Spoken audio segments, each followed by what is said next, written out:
Hi everyone! For those that don't know me, my name is Holly, and today I am going to start documenting what I am doing a cookbook challenge. For those of you who are not familiar with what a cookbook challenge is, it's where you take a cookbook and you make every recipe in it. I got the idea from the 2009 film Julie and Julia. It's about a woman named Julie who decides that she is going to cook every recipe in Julia Child's cookbook, and she documents her journey. It's based on a true story, actually. And I thought this was always a really fun idea. I've seen people doing this, especially during the pandemic, and I've always been a fan of cookbooks. I love them. I have quite a few of them. I own quite a few from like Gooseberry Patch, Taste to Home, and some more specific things like crock pots or Instapots or brunch, that kind of thing. My skill level as a cook, or even baking, I would say, is probably average or typical. I know around the kitchen, I can make a lot of basic things, but I'm not really a creative or extravagant cook. I tend to follow the recipes a lot. And if it's something was like really complicated, I kind of skipped it. So the idea of this cookbook challenge has always been in the back of my mind, especially with owning a bunch of cookbooks, but none of them ever really got me excited. I never picked up any of the cookbooks I owned and was like, okay, yeah, I love like 80% of these recipes at least and want to make them all. You know, usually it's probably about like half or less. And so I wanted to do this challenge, but I never got excited about that and didn't get thrilled. But you know what always does make me happy and gets me excited? Disney! Yes, I am definitely in my Disney era. Can you see my shirt? Yes, I'm in my Disney era. I have become such a Disney adult. It's just insane. I love going to the parks once or twice a year.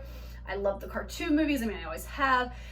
Disney just makes me happy, you know, and we all need something that makes us happy in this world. So I noticed looking around, you know, when I'm always kind of browsing online, that Disney has been releasing a bunch of cookbooks lately. And these cookbooks sometimes are themed around a specific character or villain, or just in general, or, you know, I think there's a Lilo and Stitch one coming out that I'm really excited about. And so I was like, I'm gonna pick these up. You know, I see them browse in the store, picked them up, like, oh, these books are gorgeous, and they have some really fun recipes in it. And it got me excited again. And so I'm like, this is what I wanna do with my cookbook challenge. I wanna do like a magical cookbook Disney challenge. So the problem is that I maybe am doing a little overboard, whereas, you know, instead of one cookbook, I'm gonna do 5. Yes, 5. I was gonna do 4, but you know, I'll still do 5 in it. But in my defense, most of the people who do these cookbook challenges, they're like the Julia Child, there's over 500 recipes in this. These cookbooks don't have that. They have maybe like 50 to 100 recipes per cookbook. And some of these cookbooks are actually geared towards children. They're geared towards having kids where you can kind of introduce them to cooking and the basic concepts. But I still think looking at them, there is some easier stuff, but there's some fun stuff, and who's not a child at heart? I mean, when you're a Disney adult, you're kind of a little bit of a child at heart. And we can all enjoy foods that we enjoyed from our childhood. I mean, come on, let's face it. Anyway, so yes, I'm gonna do the 5 cookbook challenge, and I'm going to now spend a couple minutes talking about the 5 cookbooks that I'm going to do. Now, first up, I am going to do these 2 here that are very similar, Disney princesses and Disney villains. Now, these are obviously the ones that I talked about that are geared towards children. So the recipes in here are very easy to do or easy to follow, but I wouldn't say they're completely simple. There's some surprise recipes in here. You'd think, oh, maybe kids could do that. I don't know. Anyway, I'm gonna start with the Disney villains one. I actually was originally just gonna do 4 with the princess one, but then I saw this villains one and it came and I was like, oh, I have to. I love a good Disney villain. Who doesn't? Anybody else? Anyway, the nice thing about these ones too is they kind of start off with some beginner instructions for children that are maybe new to cooking, you know, with tips as far as like washing your hands, cleaning your produce, using adult supervision, especially when using like the stove and the oven and things like that. So it's not just like, hey kids, go cook without your parents kind of thing. And what I like about these is they're actually broken into different categories. They have like breakfast, and they've got like a side dish category, lunch, shareables, dinner, drinks, sweets. There's just a nice variety of things, and every single recipe has a Disney villain tied to it that it's inspired by, which I think makes it fun for kids. And this one I also like, you know, just like I said, some things that look maybe a little bit more hands-on involved and some really easy things. I even like in the back of this one, they've got some tips for how to do some of the things that are a little bit more complicated. But either way, Disney villains, Disney princesses, same kind of format with the recipes and the sections that they're broken into with tips and tricks and ideas. This one even has a bread section. I was kind of impressed, you know, my didn't really make bread with my parents when I was a kid. And even like it's got some ideas for some menus in the back if you wanted to do like a party or a theme around a particular princess. So 50 recipes each in these 2 cookbooks, 100 ones. The next one is also, I think, geared a little bit towards children as well, but I think adults can appreciate it. It's also a Disney princess, but it's Disney Princess Healthy Treats. This is 55 recipes, and all of these recipes are designed to be things that are a little bit healthier, to encourage a little bit healthier eating. They have the same tips and tricks in the beginning, and then they also have, which I like in the beginning, they talk about healthier ingredients and dietary terms. They talk about some of the things that they're going to use in these recipes besides sugar, like things like, you know, stevia is mentioned, monk fruit, coconut sugar, that kind of thing. They mention the different types of flours out there. They mention dietary terms, which I think is important to teach children as well. It talks about gluten-free, refined sugar-free, vegan, vegetarian, low carb, like all these terms which I think are important for children to maybe also understand. Same format where you have breakfast recipes, you've got little appetizers with some dips. All of them are themed. And something I should just comment, all these books are gorgeous. They're absolutely beautiful. And I think that the next one is probably one of my favorites in terms of how beautiful it is. Anyway, 3 cookbooks down. This one's got 55. So, you know, we're about like 155 recipes in at this point. And then we get into cookbook number 4, Cooking with Magic, A Century of Recipes. This cookbook I actually found, I was at Sam's Club picking it up, and I just loved it. It's beautiful. I think if you're a Disney fan, even if you're not big on cooking, you might want this one. It's absolutely gorgeous. I love it. It's got a timeline of the films.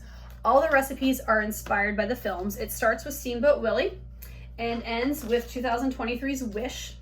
Now, not every Disney cartoon movie is featured in the timeline. Sorry for all of you out there. It doesn't have like the Black Cauldron or Great Mouse Detective, but it has most of their major films, not Pixar, by the way. This is just strictly Disney films.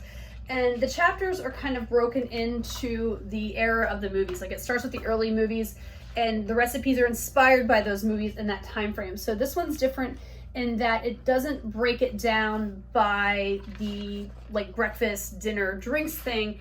It just does the movies in order and recipes inspired by the movies. You know, you've got some stuff here for Snow White, and you've got pretty little pictures, and there's some like interesting history and facts about the movies in there that I think it's kind of cool to browse. You know, you got what 1970, 1989, which, you know, Little Mermaid kind of kicked off what people call as the Disney's Renaissance era. But yeah, there's some great recipes. These ones are definitely, there's a little bit more advanced in some of these. They're not necessarily that kids couldn't do them. You know, I think there are some easy ones in here. This is a really good combination. So I think this one will have some fun, easy things, but it'll also have some things that are a little bit more challenging. I'm not sure about this topsy-turvy cake. And again, I'm an average baker, so I don't know how my recipes are going to turn out at the end. So that could be an epic success, or you could be using pictures of my recipes in fail posts across the internet. Guess we'll see. All right, and then this one has 77 recipes in it. All right, the last one I'm going to be doing, book number 5, is the official Disney Parks Cookbook. These are recipes that are inspired by food that you have had at the Disney parks. They are recipes that maybe are items that you can find at the parks or that you could at one point.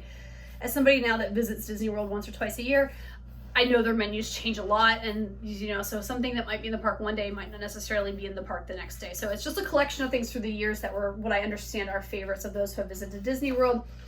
And I shouldn't just say Disney World, sorry, Disney in general, because this one's actually broken into chapters based on location. Like it starts with Disneyland in California. It moves on to Disney California Adventure and the resorts around Disneyland, and then it hops over to Disney World, where it's broken down into the different parks. Like there's an Epcot, a Magic Kingdom section, an Animal Kingdom section. There's a section dedicated to the resorts around the Disney World properties and some of the things you can find there. And then at the very, very end, they have a section called like Beyond the Disney Parks. And that's things like maybe the Disney cruise ships, the Aulani Resort in Hawaii. And so all these recipes are things that you can find there. And again, there's varying degrees of difficulty in these. There's some really simple things. There's some more advanced things in here. Definitely some more adult-only things. Definitely adult-only in this one. All the cookbooks do have drink recipes in it. This one has adult beverages. So there are mixed drinks and liquor beverages and stuff mentioned in this. So this one's probably gonna have more of the most challenging recipes out of all of them, but I'm excited about it. And it's got, I think, 101. So I think total it comes to like 333 recipes. And again, some of these are really simple. I've looked at them. They're simple drinks to put together, you know, because they are geared toward kids with the little snacks, and some are a little bit more complex. But I think overall it's gonna be fun. It's gonna be challenging in some ways, and other ways better. A couple things to note real quick on this challenge.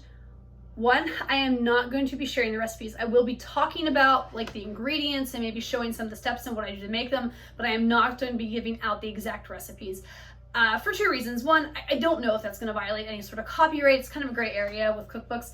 But two, I mean, people put a lot of time and effort into these cookbooks. I don't want to dissuade from what they do. None of these cookbooks were that expensive. You could easily go out and purchase them on Amazon, Barnes & Nobles, Target, Walmart. Like I said, I found that one at Sam's Club. There's a lot of places you can find these recipes. So if you really are interested in them, just go purchase them yourself. So maybe watching me will help you determine if you want to do that. Next, when I do the recipes, I will obviously be giving my feedback and sharing that as far as what I thought and how it tasted, would I make it again. But I'll also be giving all the recipes a rating scale on a couple of different categories. One, I will rate what I call the ingredients, is on a scale of 1 to 5, with 1 being the ingredients are all very simple, easy to find, relatively inexpensive ingredients, or inexpensive compared to what food costs nowadays. And 5 being, you know, that maybe the ingredients are more harder to find or difficult, or you have to go buy a specialty pan or something for it. So those ones will be kind of rated there. And then I'll also rate them on a difficulty scale of 1 to 5, with 1 being very easy, simple to do, not very time consuming, where a 5 being, you know, more complex, more time consuming, you know, maybe not one you want to do with kids, but, you know, ones in that like 1 to 3 range will be more kid friendly. So anyway, that's what I'm going to be doing. I hope that everybody will follow along and maybe join or participate or comment or share, just kind of help grow, because, you know, let's all do something fun.